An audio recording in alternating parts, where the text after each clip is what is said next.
Hello friends, જય સ્વામિનારાયણ. સ્વાગત છે તમારા એક નવા બ્લોગમાં. આજે આપણે બ્લોગની શરૂઆત સાંજના 4:30 વાગ્યાની થઈ છે અને પણ રસોડામાંથી જોઈ શકો છો અહીંયા પાવભાજીનો આપણે એક કુકર બફવા માટે રાખી દીધો છે. આજે 20 માણસોની પાવભાજીનો ઓર્ડર છે ને 5 એક્સ્ટ્રા છે, બરોબર?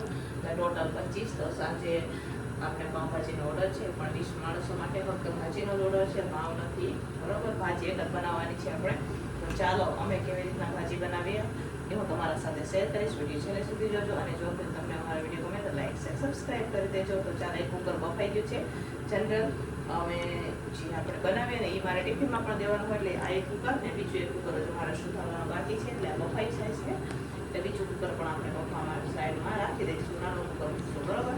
તો ચાલો ફટાફટ હવે આપણે જનરલ અને ઓર્ડરનું બધું એક જ બનાવી દઈશું, બરોબર? તો ચાલો બનાવશું આપણે પાવભાજી. તો ચાલો ફ્રેન્ડ્સ, અહીંયા હવે આપણે શાક બફાઈ ગયા છે. 2 બપોર શાક જોઈ શકો છો. અહીંયા બાફીને આપણે લઈ લીધા છે. અત્યારે મેસર વડે આપણે મેશ કરી રહ્યા છીએ. અને કુકરમાં મેં ગરમ પાણીમાં ભોજન વટાણા આપણે રાખેલા છે. અને આજે બહુ ગરમી છે, 2-3 દિવસથી આ રાજકોટમાં બહુ ગરમી પડે.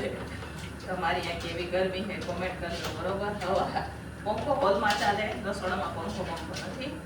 ગરમી વધારે છે પણ ઓર્ડરનું 7 વાગ્યા સુધીમાં કમ્પ્લીટ કરીને આપણે આપી દેવાનું છે. તો અત્યારે જોઈ શકો છો, અત્યારે હું મેસર વડે મેશ કરી રહી છું. તો ગ્રેવી પણ ટમેટાની થઈ ગઈ છે. આદુ અમારા નમોબેન ખમણી લે છે. તો ફટાફટ હવે આપણે ભાજીનો વઘાર કરશું. મારે વઘારેલા ભાત પણ બનાવવાના છે જનરલ ટિફિનમાં, બરોબર? એમાં પણ વઘાર મૂકવાનો હોય તો પહેલાં તો આને મેસર વડે મેશ કરી લઈએ. ચાલો તો ચાલો ફ્રેન્ડ્સ, અહીંયા સરસ મજાની આપણી ભાજી મેસર થઈ ગઈ છે. જોઈ શકો છો તમે અહીંયા ભાજી મેસર થઈ ગઈ છે. સાથે અહીંયા ટમેટાની ગ્રેવી પણ થઈ ગઈ છે, જોઈ શકો છો. હું ભાજી બનાવું તો પાલક પણ નાખું તો જાય, પાલક પણ કટિંગ કરી લઈ લીધી છે.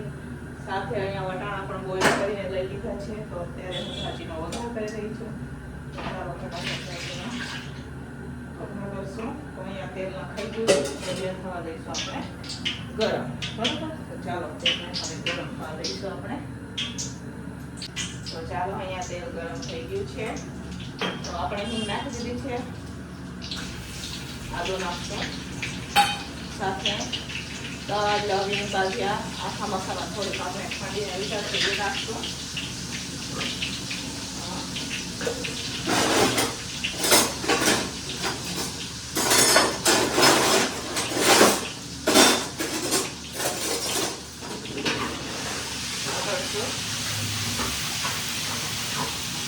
ટમેટાની ગ્રેવી નાખશું, નહીં થોડી પાલક નાખવાનું છે.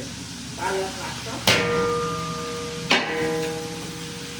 પાલકને સાથે તેલ સાથે સરસ મસાલે નાખો.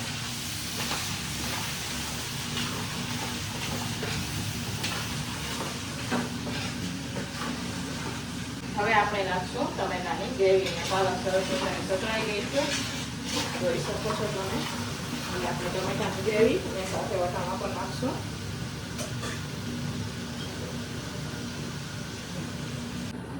તો ચાલો, અહીંયા હવે આપણે જોઈ શકો છો સરસ મજાની ગ્રેવી પણ પાકી ગઈ છે. હવે અત્યારે હું પાવભાજી. તો ચાલો ફ્રેન્ડ્સ, અત્યારે સરસ મજાની ગ્રેવી પાકી ગઈ છે. તો અહીંયા પાવભાજી મસાલો આપણે નાખી દીધો છે, જોઈ શકો છો તમે. સાથે સાથે આપણે અહીંયા કસૂરી મેથી પણ નાખશું. ઓપ્શનલ છે, કસૂરી મેથી નાખો નાખવી, બરાબર? મને ગમે એટલે હું નાખું છું. અહીંયા ગ્રેવી પણ સરસ મજાની પાકી ગઈ છે.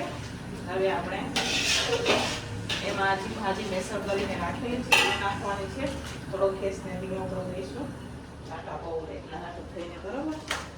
તો ચાલો, ગેસ અહીંયા સરસ મજાનો ધીમો થઈ ગયો છે. હવે આપણે ભાજીને નાખી દઈશું. તો તેલમાં બાજુ લઈ લઈએ.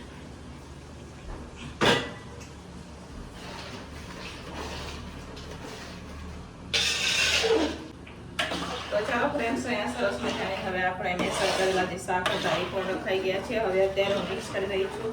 તો જોઈ શકો છો તમે, છે ને બાકી એક નંબર 12 જેવી પાવભાજી મસ્ત મજાની અહીંયા આપણે રેડી થઈ ગઈ છે. 20 માણસો આમાંથી આપણે જનરલ ટિફિનમાં પણ થોડી નાખશે, બરોબર? કેમ કે આપણે થોડી ભાજી બનાવેલી છે એટલા હાટું આપણે આ વધારે ભાજી બનાવી છે. મસ્ત મજાની પાઉંભાજી હવે લાસ્ટમાં નાખશું આપણે એમાં કોથમીર અને પછી પેક કરી દઈશું. 7 વાગે લેવા આવશે આપણે પેક કરીને એ પહેલાં આપણે પેક કરીને રાખી દઈશું. 5:25ની છે એટલે 5ને અલગ પાર્સલ કરવાનું છે અને 20નું અલગ છે. બરોબર છે બાકી બજારમાં મળે એવી છે ને બાકી 1 નંબર પાઉંભાજી બનીને તૈયાર છે. આપણે તો ચાલો અહીંયા બાજે પાઉંભાજી બનાવવા માટે અહીંયા મરચું, જરા કેટલી હિંગ, પાઉંભાજી મસાલો તેલ સાથે આપણે ભેળવી દઈશું સરસ મજાનું. તો બહાર જઈ પાઉંભાજી બનીને તૈયાર થશે આપણે. બરોબર મિક્સ કરશું હવે આપણે પછી ઢાંકીને રાખી દઈશું જેથી મસ્ત મજાને બહાર જઈ પાઉંભાજી બનીને આપણે તૈયાર થઈ જશે.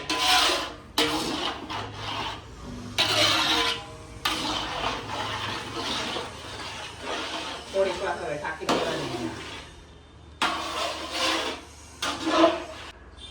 તો ચાલો ફ્રેન્ડ્સ ફાઇનલી હવે આપણે ઓર્ડરની પાઉંભાજી બનીને તૈયાર થઈ ગઈ છે. જોઈ શકો છો તમે મસ્ત મજાને અહીંયા આપણે પાઉંભાજી બનીને તૈયાર થઈ ગઈ છે. સાથે આપણે કોથમીર પણ નાખી દીધી છે.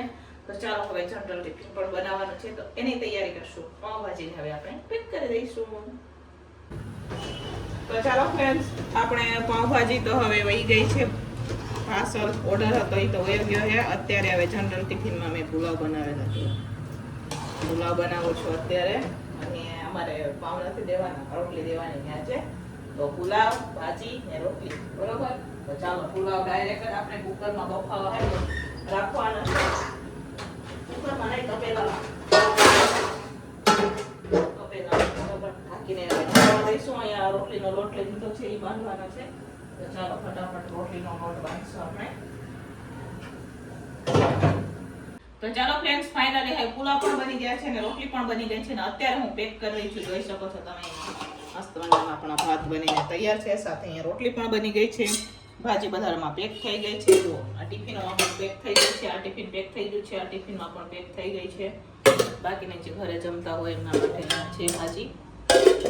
બધામાં અલગ અલગ ટિફિન પેક થઈ ગઈ છે. તો ચાલો ફટાફટ આપણે હવે ટિફિનો પેક કરશું. ને હું તો કાંઈ આપણે ભાજી નથી ખાતા એટલે હું સરગવો બનાવીશ કે મેથીની ભાજી બનાવીશ. બેમાંથી એક વસ્તુ બનાવીશ.